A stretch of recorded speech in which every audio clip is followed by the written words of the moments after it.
예, 그러면 제가 기도하겠습니다. 하나님 감사합니다.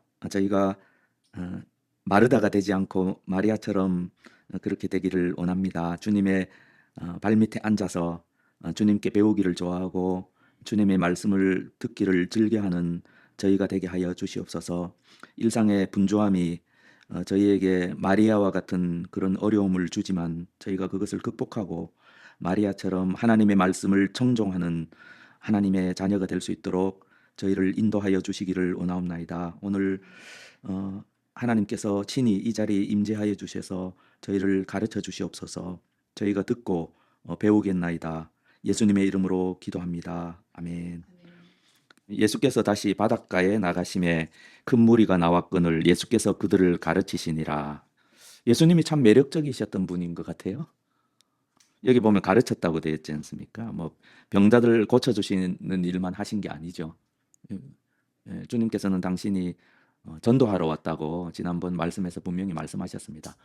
전도하시는 게 예수님의 1차적인 목적이었고 또 하나님이 함께 하시고 이 말씀의 증거로서 이제 병자들을 고쳐 주셨다. 이렇게 생각을 하시면 좋을 것 같습니다.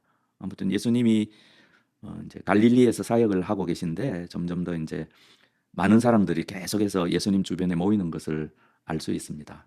이것이 어떤 하나의 그 그림을 우리에게 보여줍니다. 예수님이 계시고 그리고 예수님께서 사람들을 치유하시고 그리고 말씀을 가르쳐 주시고 그리고 많은 사람들이 예수님 주변에 모여 있는 모습, 이런 모습, 예, 이것이 하나의 교회에 대한 하나의 그림이라고 할 수 있습니다.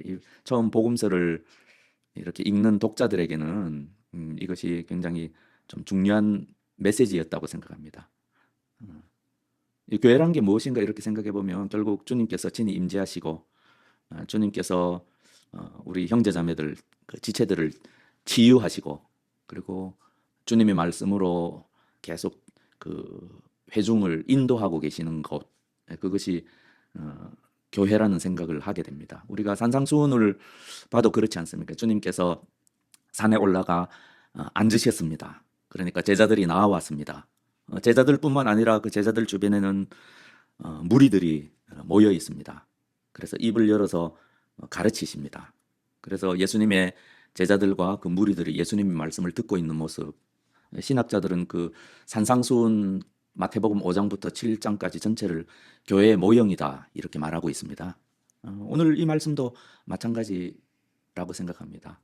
이 시대에 주님께서 친히 임재하시고 주님께서 친히 가르치시고 주님께서 친히 치유하시는 공동체가 만약에 지금 이 시대에 지금 이 자리에도 있을 수가 있다면 아마도 내 생각에는 많은 사람들이 모여들 거라고 생각합니다. 왜냐하면 주님의 임재, 주님의 가르침, 주님의 치유는 예수님 당시 이 시대뿐만 아니라 마음이 가난하고 슬픈 모든 사람들이 진정으로 바라고 있는 것이기 때문입니다. 교회 역사를 통해서도 보면 하나님께서 친히 역사하시고 말씀을 가르쳐 주시고 성도들을 치유하는 그런 시대가 있었습니다. 아주 짧은 시기였을 수도 있고 어떤 지역에 국한된 곳일 수도 있고 하지만 이 모든 이 세 가지 요소가 이루어지는 그런 교회, 그런 곳, 그런 하나님께서 쓰시는 사역자가 있는 그곳에는 많은 사람들이 모여들었습니다. 나가서 전도하는 것이 아니라 그곳에는 사람들의 소망이 거기에 있고 희망이 거기에 있었기 때문에 사람들이 외부에서 계속 교회로 몰려드는 그런 모습을 보게 됩니다. 그러니까 많은 사람들이 모인다고 해서 그곳에 하나님께서 임재하신다 이렇게 말할 수는 없습니다. 하지만 주님께서 친히 임재하신 그곳, 주님의 말씀이 정확하게 전달되고 그리고 주님의 치유의 역사가 일어나는 그곳에는 많은 사람들이 모이게 되어 있습니다. 그것을 우리는 알아야 합니다. 아무튼 주님은 매력적입니다. 이제 기독교에 실망하고 교회를 떠난 이 시대에 많은 사람들이 있지만 다 같이 한마디로 이야기하는 것은 나는 예수가 싫은 것은 아니다. 라는 그런 고백이 저도 개인적으로 많이 들어요. 나는 예수가 싫은 건 아니다. 예수의 가르침은 맞고 예수는 매력적이다. 하지만 나는 교회는 싫다. 그런 것입니다. 우리 교회도 마찬가지로 우리가 기도하고 힘써 노력해서 참된 교회가 되면 이 지역 사회를 치유하고 이 지역 사회에 주님의 말씀을 전하는 도구가 될 수 있습니다. 그러려면 이제 세 가지 요소가 있어야 되죠. 오늘 말씀을 적용하자면 주님께서 임재하셔야 되고, 주님께서 친히 가르침을 베푸셔야 되고, 그리고 주님께서 우리 형제자매들을 치유하는 그런 역사가 있어야 합니다. 그곳에 사람들이 모이게 되어 있습니다. 물론 모인다고 해서 그 사람들이 다 구원받는 건 아니겠죠. 하지만 그것이 어떤 마가가 보이는 어떤 교회의 모습, 그리고 산상수훈에 우리가 배우고 있는 바와 같이 이제 주님을 중심으로 한 주님의 제자들과 무리들이 모여 있는 주님의 말씀을 듣고 있는 그런 모습, 그것이 교회의 그림이다, 교회의 모습이다. 그런 것들을 알아야 합니다. 지금 우리가 계속해서 마가복음을 보고 있기 때문에 지금 도대체 어디에 와 있나 여러분들이 좀 헷갈릴 수가 있는데, 지금 우리는 마가복음의 굉장히 앞부분을 지금 보고 있습니다. 특별히 마가복음 1장 1절부터 13절까지는 마가복음 서론이라고 할 수 있습니다. 그리고 1장 14절부터 계속해서 이제 예수님께서 제자들을 부르시고 하는 장면부터 시작해서는 갈릴리에서 예수님이 어떻게 사역하셨는가, 예수님이 병자들을 치유하시고 가르침을 베푸시고, 이제 좀 지나면 이제 가르침의 내용들도 나오고, 예수님께서 과연 무엇을 가르치셨는가, 이런 내용들이 갈릴리에서 예수님의 사역이 나옵니다. 그것이 쭉 이어지는데 누가복음 8장 마지막까지 이제 나옵니다. 그래서 지금 흐름이 어떤 식으로 되어 있는가 하면 이전부터 그렇죠. 이제 바리새인과 서기관들, 바리새인과 율법학자들과 예수님과의 갈등이 조금씩 시작됩니다. 그래서 이제 질문하지 않습니까? 지난번에도 이제 예수님이 이제 소자야 내 죄사함을 받았느니라, 그렇게 이제 중풍병자에게 말씀하시니까 서기관들이 도대체 이 사람이 누구기에 하나님만 죄를 사할 수 있는데 이 사람이 왜 이렇게 참남된 말을 하나, 그렇게 의문을 제기하죠. 오늘 말씀도 마찬가지입니다. 예수님의 사역 가운데 중요한 게 죄인과 세리들에게 말씀을 베푸시고 그들과 함께 식사하셨잖아요. 그것에 대해서 사람들이 의문을 던지죠. 이 사람들이 왜 죄인과 세리들과 함께 잡수시냐? 왜 함께 먹는가? 저 사람들은 더러운 사람들인데. 이렇게 의문을 제기하기 시작하죠. 그 다음 본문에 보십시오. 요한의 제자들과 바리새인들은 항상 금식을 했습니다. 일주일에 2번씩. 근데 이상하게 보니까 예수님과 예수님의 제자들은 금식을 안 하는 거예요. 그래서 이제 예수님에게 의문을 던지죠. 예수님한테 물어보진 않고 제자들에게 왜 우리들은 금식하는데 왜 너희는 금식 안 하냐? 예수님이 그 말을 들으시고 그 이유를 설명해 주시는 것으로 뭔가 갈등이 심화됩니다. 그리고 그 다음 본문에 보면 안식일에 사람을 고쳐주시죠. 이게 큰 문제가 되는 겁니다. 그리고 이제 계속해서 이제 안식일에 환자를 치유하시고 3장 보십시오. 이제 쭉 가다가 3장에 가가지고 이제 손 마른 사람이 회당에 있었죠. 안식일인데 예수님이 그들을 고쳐주셨죠. 특별히 이제 바리새인과 서기관들의 완악함을 보시고 탄식하셨어요. 그리고 화를 내셨어요. 하나님의 뜻을 얼그러뜨리고, 하나님의 뜻을 모르는 건 좋은데 얼그러뜨리고 하나님의 일을 방해하는 그들에 대해서 굉장히 예수님이 화가 나셨어요. 그래서 몇 가지 그들과 대화를 나누시고 병자를 고쳐주셨습니다. 그랬더니 어떤 일이 있었습니까? 이제 3장 6절에 보십시오. 바리새인들이 나가서 곧 헤롯 왕과 함께 어떻게 하여 예수를 죽일까 의논하느라. 예수님이 갈릴리에서 사역을 시작하시는 초기부터 예수님의 인생에는 십자가가 드리워져 있습니다. 벌써 초창기부터 이 바리새인과 서기관들, 특별히 이제 바리새인들은 종교적인 세력이었고 헤롯 왕은 정치적인 세력이거든요. 종교적인 세력과 정치적인 세력이 결탁해서 예수님을 어떻게 하면 죽일까? 초창기부터 이렇게 갈등이 시작됩니다. 이 갈등이 어디까지 쭉 이어지냐면 8장 가보십시오. 지금 마가복음의 흐름을 좀 설명드리는 겁니다. 8장의 마지막 부분에 한번 보십시오. 8장 22절 여기 보면은 한 맹인의 치유 돼 있죠. 한 맹인의 치유. 베세다 이름의 사람들이 맹인 한 사람을 데리고 나와서 예수님께서 맹인을 고쳐주시죠. 안수를 2번 하시죠. 그래서 안수를 처음에는 흐릿하게 보다가 2번째 안수하니까 맹인이 눈을 이제 모든 것을 명확하게 보게 되죠. 이것을 제가 우리 하늘씨앗 교회에서 한 2번 이상 설교한 것 같아요. 이것이 무엇을 뜻하는가 하면 제자들의 어리석음, 제자들의 눈뜨지 못함, 눈으로 보면서도 믿지 못함, 그런 것에 대해서 예시하는 거죠. 오직 하나님의 은혜로만, 오직 예수님의 은혜로만 눈 뜰 수 있다는 것을 말해줍니다. 예수님께서 친히 우리에게 은혜를 베푸셔서 우리를 안수하시고 우리를 눈뜨게 해주셔야지 예수님이 누구신지 명확하게 볼 수 있다. 그래서 우리가 정확하게 예수님을 따를 수 있다. 그것을 상징하는 것입니다. 그것이 이제 이 마가복음에 있어서 굉장히 중요한 분기점이 되죠. 그리고 곧이어 어떤 일이 일어납니까? 27절 보십시오. 27절을 보면 베드로가 눈을 뜨는 게 나옵니다. 베드로가 눈을 뜹니다, 이때. 그래서 예수님이 사람들이 나를 누구라 하느냐, 너희들은 나를 누구냐 하니까 예수님을 뭐라고 말합니까? 복음서마다 조금 다른데요. 베드로가 대답하여 이르되 주는 그리스도시니이다. 주님은 그리스도시니이다. 근데 베드로가 눈을 뜨긴 떴는데 완전히 뜨지는 못한 것 같아요. 적어도 마가복음에서는. 다른 복음서는 그렇지 않은데요. 적어도 마가복음에서는 베드로가 눈을 뜨긴 떴는데 단지 예수님을 메시아로만 봅니다. 메시아로만 고백하고 있습니다. 마태복음은 또 다르죠. 하지만 마가복음에서는 메시아로만 고백하고 있어요. 이것은 예수님이 이 마가복음 처음에 회당에서 귀신들이 예수님에 대해서 한 말보다도 더 못합니다. 귀신들은 오히려 눈을 뜨고 있습니다.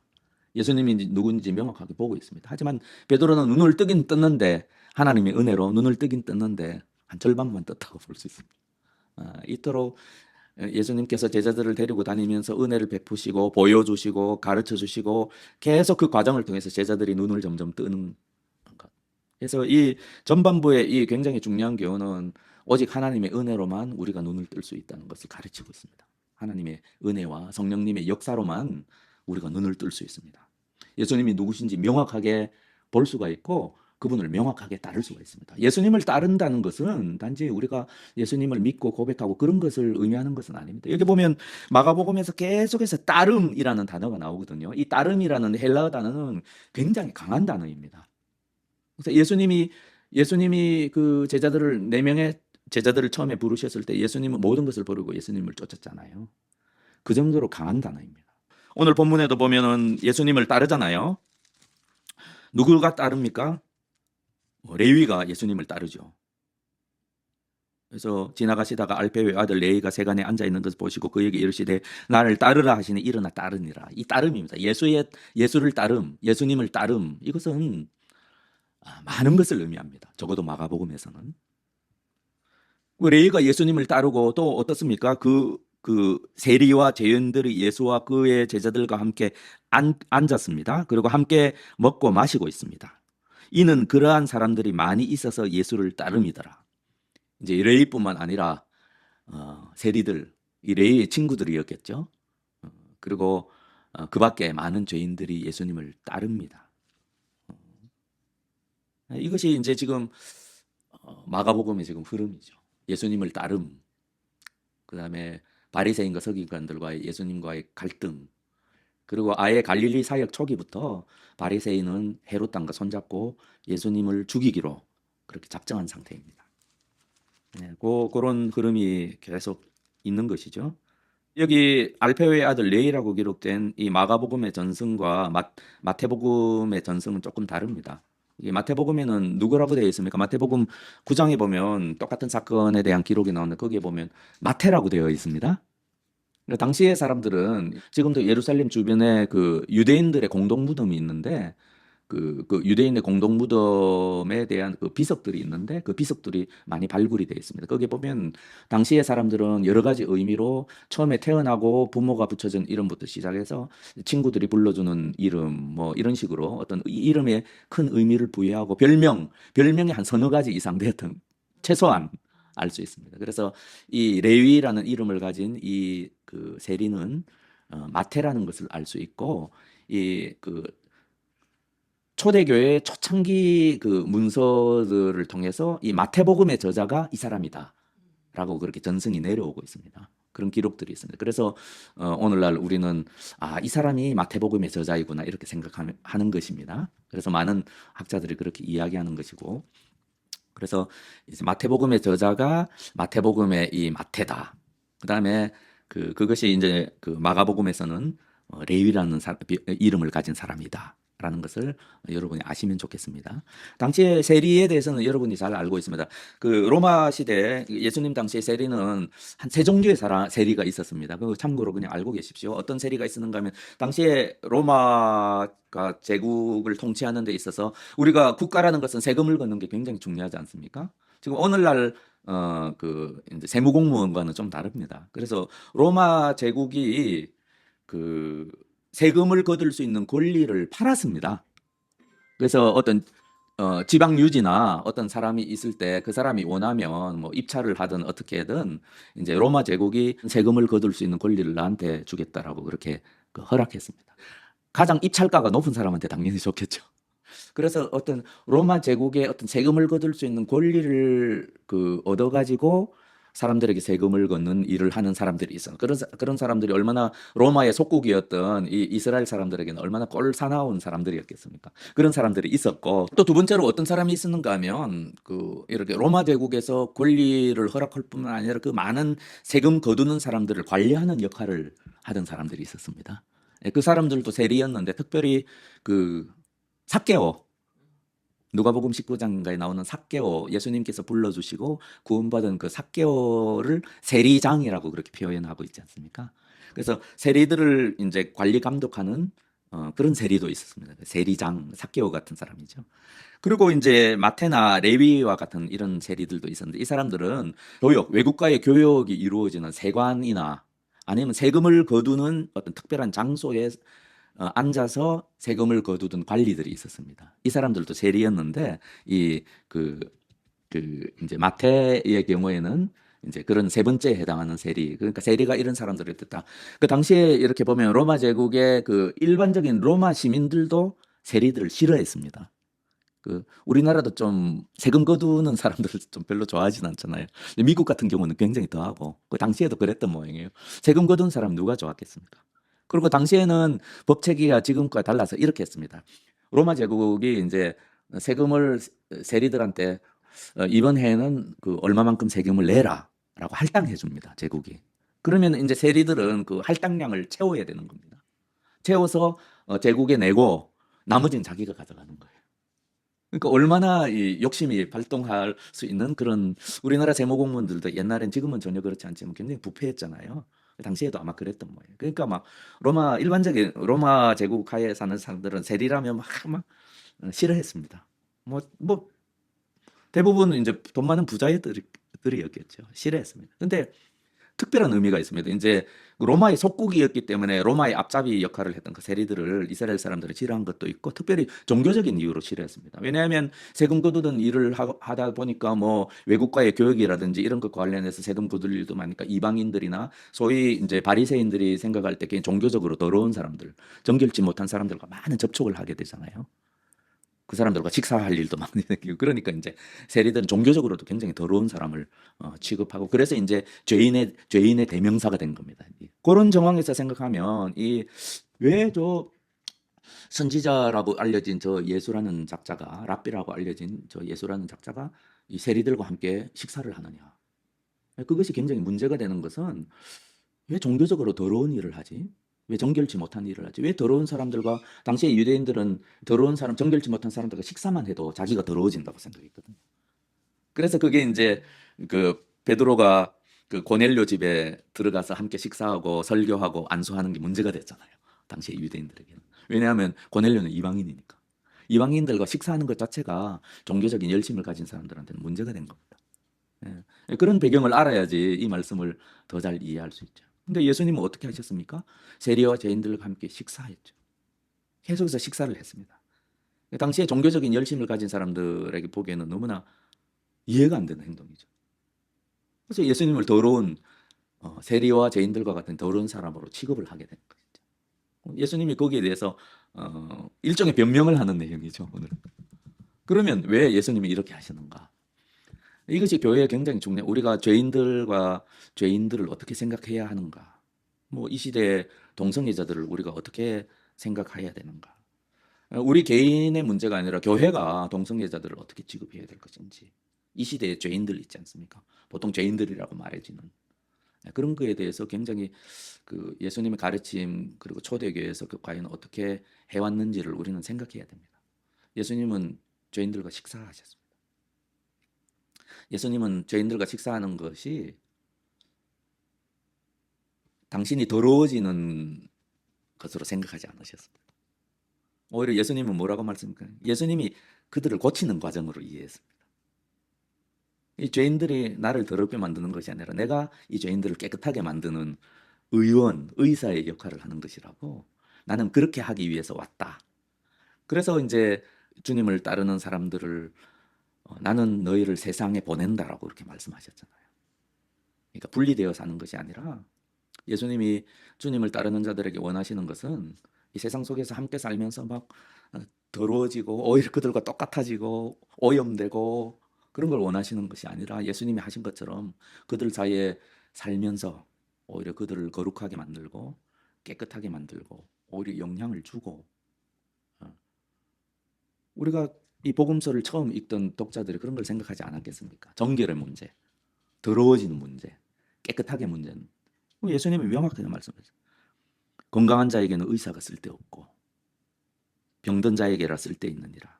나는 의인을 부르러 온 것이 아니요 죄인을 부르러 왔노라.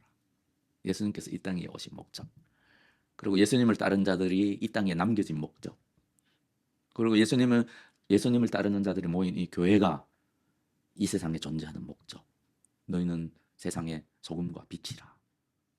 그 목적을 우리가 생각을 하고 이 본문을 읽어야 되는 것이죠. 오히려 종교적으로 자신을 의롭다 하는 자들에게는 오히려 위험성이 있습니다. 오히려 자신의 죄를 깨닫고 빛으로 나아온 이 죄인들과 세리들은 안전합니다. 영적으로. 왜냐하면 여기 보십시오. 주님이 계시잖아요. 그리고 주님의 말씀이 베풀어지고 있잖아요. 그리고 주님과 함께 교제하며 주님과 함께 식사하고 있잖아요. 이런 죄인들은 영적으로 안전합니다. 소망이 있습니다. 희망이 있습니다. 하지만 종교적으로 자신을 의롭다고 하는 자들은 오히려 위험합니다. 예수님이 의인들한테 하시는 말씀이죠. 건강한 자에게는 의사가 쓸데없고, 진실로 의인들은 예수님이 필요 없습니다. 예수님이 아니더라도 자기는 깨끗하다고 생각합니다. 하지만 마음이 가난하고 슬픈 자들, 애통해하는 자들, 이런 자들에게는 예수님이 필요합니다. 계속 필요합니다. 더 필요합니다. 그리고 예수님께서는 그들을 치유하시고 고쳐주시고 거룩하게 하시고 깨끗하게 하십니다. 이것이 어떤 교회의 그림, 교회의 모습입니다. 교회 안에는 사실 죄인들만 있는 것이죠. 교회 안에는 죄인들만 있는 것. 그것이 교회여야 합니다. 누구도 자기가 깨끗하다고 생각하기 때문에 어떤 자기보다 더 더러워 보이는 사람들을 교회에 들어오는 걸 막을 권리가 없습니다. 누구에게도. 근데 많은 사람들은 그렇게 합니다. 이것이 얼마나 이 시대 종교인들의 어떤 안타까운 모습인지. 그러니까 참된 교회는 자기가 다 죄인이라고 생각하는 사람들이 더 심한 죄인들을 치유하는 곳입니다. 근데 이 시대의 많은 교회는 자기가 다 의롭다고 생각하는 사람들이 예수님이 치유하셔야만 하는 죄인들을 배척하는 것입니다. 그것을 우리에게 말씀해 주십니다. 여기 레위와 그리고 예수님 주변에서 먹고 마시는 이 세리와 죄인들은 다 예수님을 따른 사람들입니다. 그러한 사람들이 많이 있어서 예수를 따르미러라. 이것이 교회의 모습입니다. 그러니까 우리가 뭐 교회에서 먹는 거 중요하잖아요. 같이 먹는 거, 마시는 거, 이런 것에 특별한 의미들이 있습니다. 초대교회 교인들이 모일 때마다 먹고 주님을 모시고 성만찬을 했던 것은 그것은 특별한 영적인 의미가 있습니다. 그것은 어떤 것을 상징합니다. 예수님을 모시고 하는 종말론적인 잔치입니다. 우리는 그것을 알아야 합니다. 종말론적인 잔치입니다. 또 하나 종말론적인 잔치가 있죠. 그것이 이제 그 다음 금식에 관한 질문에 나오는 결혼 잔치입니다. 예언자들의 말과 구약 성경에 주님과 함께하는 먹고 마시는 것, 그다음에 주님과 함께하는 종말론적인 잔치, 특히 거룩한 신부로서의 결혼 예식, 이런 것들은 마지막 날에 하나님께서 행하실 그 놀라운 일들에 대한 어떤 하나의 예표처럼 되어 있습니다. 그래서 그 다음 구절에 금식에 관한 질문, 이 구절에 보면 이제 예수님께서 혼인집 손님들이 신랑과 함께 있을 때 금식할 수 있느냐, 이렇게 혼인 잔치를 주님께서 예로 드시는 것입니다. 네, 이런 의미를 우리가 알아야 되고, 교회를 향하신 주님의 뜻, 이런 것들, 마태복음에 같은 본문이 있는데 조금 강조점이 다른 부분이 있죠. 마태복음 9장 13절, 너희는 가서 내가 긍휼을 원하고 제사를 원하지 아니하노라 하신 뜻이 무엇인지 배우라. 나는 의인을 부르러 온 것이 아니요 죄인을 부르러 왔노라 하시노라.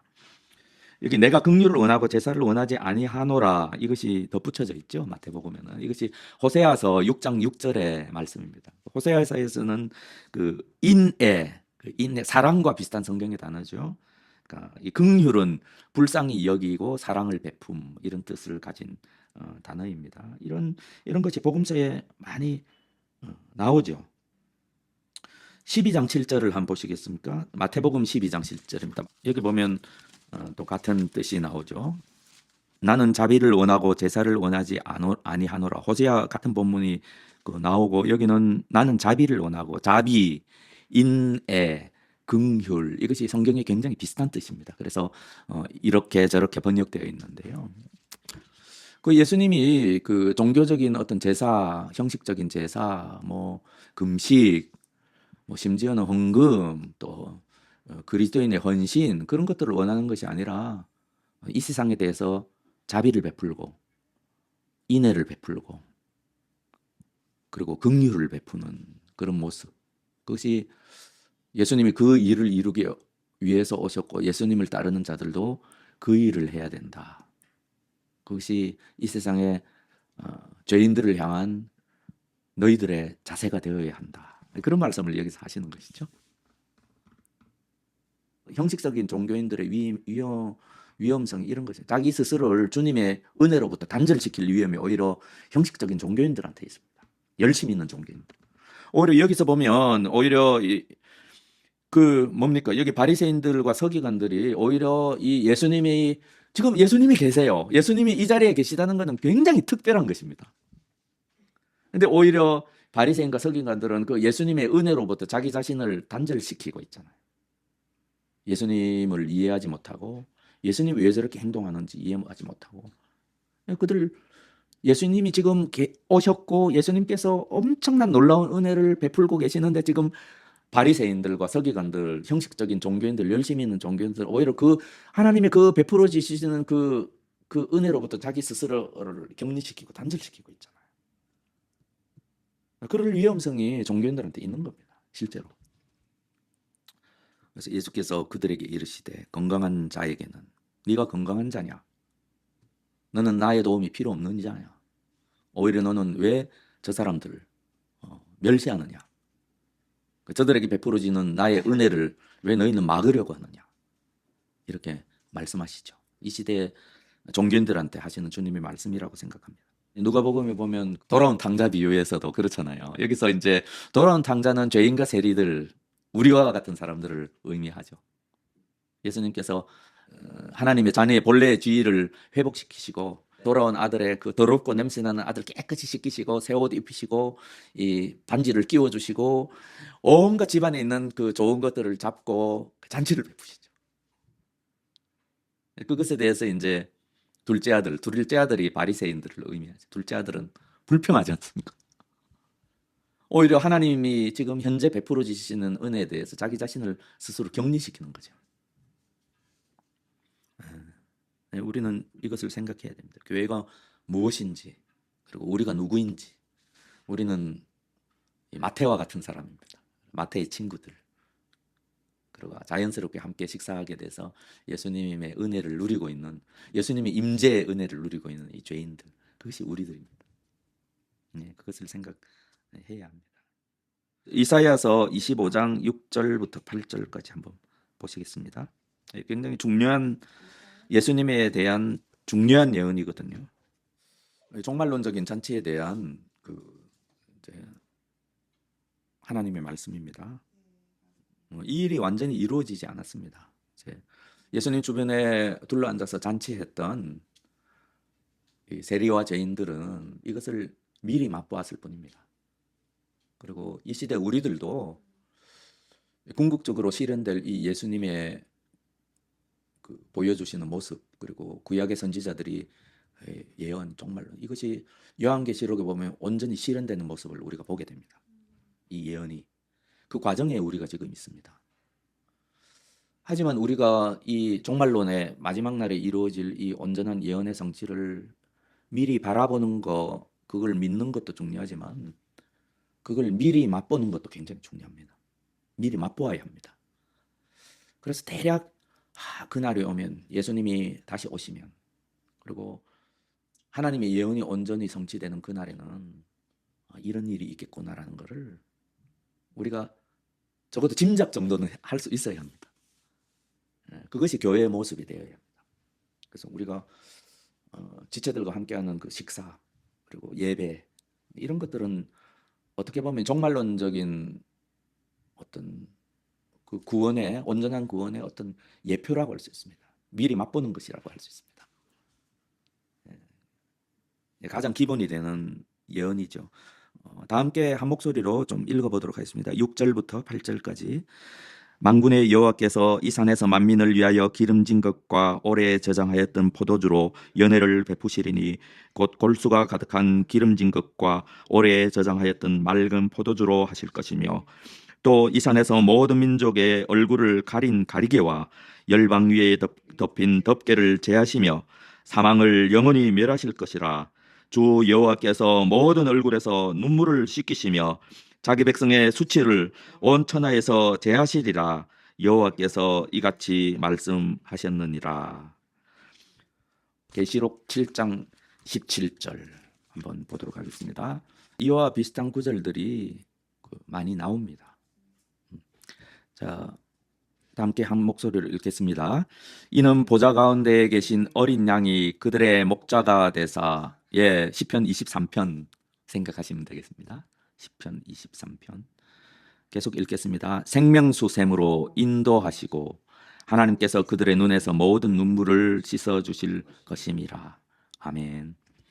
이렇게 우리 성경 공부에 참여하는 모든 지체가 이러한 궁극적으로 이루어질 이러한 예언의 성취를 주님께서 주의 백성들에게 베푸실 쉴만한 물가로 인도하시고 생명수샘으로 인도하셔서 정말 온전한 안식을 취하게 하시고 그 눈에 모든 눈물을 씻기실 그날을 우리도 다 함께 예수님과 함께 앉아있는 이 세리와 죄인들이 되어서 이것을 미리 맛보는 저와 여러분이 되기를 간절히 바랍니다.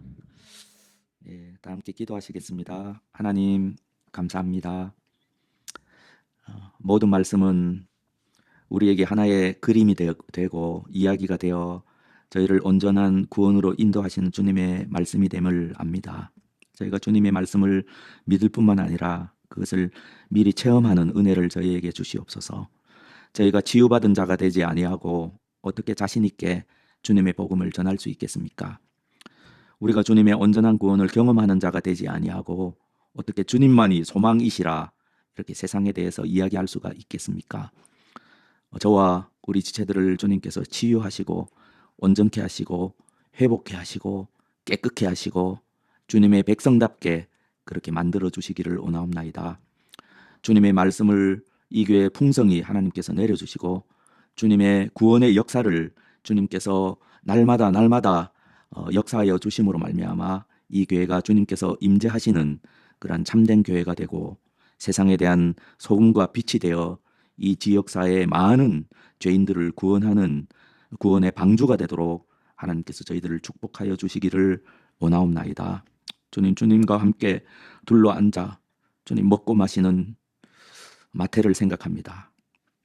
모든 것을 버리고 주님을 쫓았으나 주님의 모든 것을 얻은 축복된 사람입니다. 죄인이었으면 주님으로 말미암아 의인이 되었고 더러운 자였지만 주님으로 말미암아 거룩하게 된 하나님의 자녀가 되었습니다. 이러한 자녀됨의 은혜와 축복이 저희 모두에게 가득하기를 간절히 기도합니다. 예수님의 이름으로 기도합니다. 아멘.